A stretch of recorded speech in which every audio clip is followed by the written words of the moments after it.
po sa panlasa ni Kuya Jay. Ngayon po ay magkano po tayo ng kimchi. Ito po, pechay bagyo natin. Fresh na fresh po. Ayan po.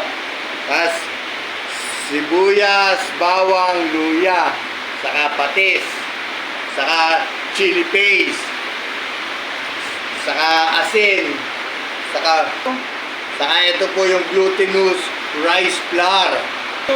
Ngayon po, iiwain na po natin ang pechay bagyo. Yan po, i-slice natin ang pechay bagyo natin. Yan po, puputulin po natin yung pinakadulo niya. Ayan. Saka siyempre, susunod natin, iiwain natin siya ng pahaba. Iiwain po natin siya ngayon ng maliliit. Kasi po itong dulo, matigas po ito. Ayan. Malinis po ang aking pinag-iwan, ha? O, ayan po. Ngayon po, na-slice na natin. Tapos na siya ma-slice. Huhugasan naman po natin siya sa sobrang linis. Ayan po, nililinis na po natin. Huhugasan natin, ha? Ngayon po, dito po natin ilalagay sa isang malinis na container. Hugasan na po natin siya. Ngayon naman po, lalagyan natin siya ng asin.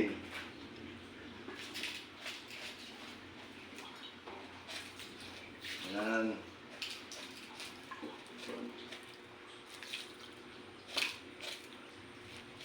Ayan, tatlo po, ha. Ayan, tutunawin lang po natin yung asin. Siyempre po, kanya-kanya po tayong idea kung paano tayong gumawa ng kimchi. Kanya-kanya tayong paggawa. Ayan na, o nga po pala, ingat po tayo ngayon. Kumukulog at kumikidlat at malakas na ulan. Lalo kanina hapon habang nagtatrabaho po kami sa shop ni Boss Jack Cabral. Shoutout din nga po pala sa mga kasama ko, mga katrabaho ko po. Hi!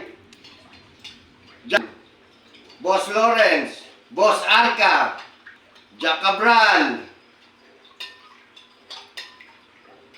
Ngayon naman po, isasalin na natin. Yan. Ayan po, imamasa po natin siya. Malinis po ang aking kamay, ha? Siyempre, kanya-kanya po tayong paggawa, ha? Dito po, ang masarap po dito para sa akin, ha? Para sa akin po, ha? Piritong isda. Sasama mo siya. Yun ang pinakasausawan mo. Ngayon po, nakababad na po siya sa tubig na may asin. Ngayon po, palalambutin po natin. Ngayon po ay 7:25 po. Gagawin po natin siyang 10:25 kasi po 3 hours po siyang para nakababad. Ayan po, tatakpan ko na po. Gagawa naman po tayo ng bawang sibuyas. Ayan. At luya. Ngayon po, naiwanan po natin lahat. Ngayon naman po, imi-mince naman po natin silang ang bawang, luya, sibuyas. Ayan po. Mini-mince ko na po yung sibuyas. Hindi po ako nakagalitan ni Ate G na nakakayak po itong sibuyas na to. Nakakapagluha po talaga.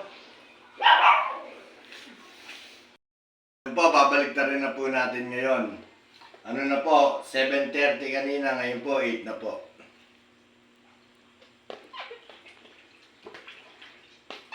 Ayan. Medyo malambot na po siya. Malinis po aking kamay, ha. Napayak po ako ng sibuyas kanina. Hindi po ako nakagalitan ni Ate Gina, ha. Naman po tayo ng sauce ng kimchi. Gaya ng glutinous rice flour. Ayan po, ha. Ayan. 2 kutsara lang po, ha. Ayan. Ayan po, lalagyan po natin ng water. Ayan na po natin.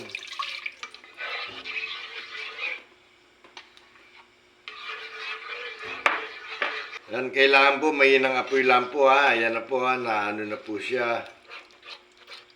Ayan po, malapit na siyang maluto. Ayan, luto na po. Palalamigin lang po natin. Ito na po ang gagawin natin ngayon ng kanyang sauce. Luya po, konti lang po. Ayan, bawang. Sama-sama na po siya. Ayan po, lagyan natin ng isang kutsarang asukal. Tapos 2 kutsarang patis. Ayan. Saka po natin ngayon imimix. Paghahalo. Buksan na po natin ang chili paste.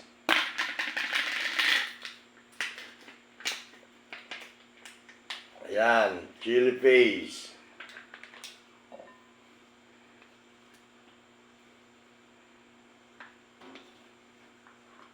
Ayan. Maglalagay lang po kami ng konting chili powder, flakes. Ayan po, malamig na po ang glutinized rice natin. Sasalin na po natin. Ayan. Imimix na po natin yung glutinous rice flour dito po sa sauce na ginawa ni Kuya Jay. Yung sauce po ng kimchi. Ayan, nahalo na po natin.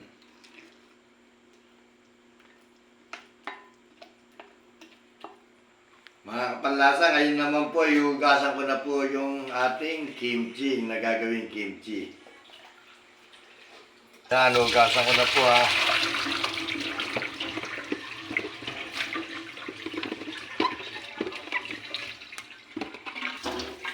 Yan, 3 beses ko po siya hinugasan para maalis po yung alat niya kasi binabaran po natin siya ng asin.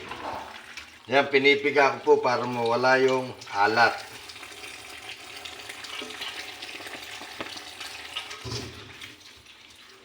Ayan po, lalagyan na po natin ngayon ng sauce. Nilipat ko lang po yung ano.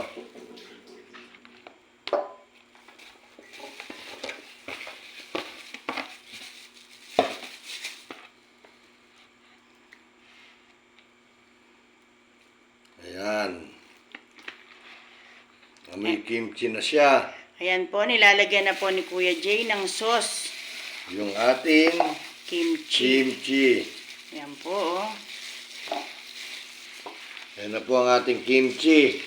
Ang sarap po ng ating kimchi. Ayan po. Ngayon naman, tetest naman tayo kung ano partner nito. Pero para sa akin po, pirito. Try din natin sa ibang ano. Ayan po, may natira pa po tayong sauce ng kimchi. Meron po tayong pipino. So, gagawa rin po tayo. Pipino naman po ang gagawin natin. Opo, ayan. Ngayon po, titikman natin ha.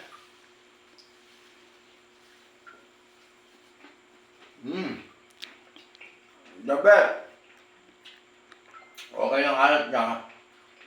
Okay yung niya. Wala ka nang hanapin. Ang sarap, ang litong-litong. Ang hanapin mo lang, pang-almusal. Ayan na po ang kimchi ni Kuya Jay.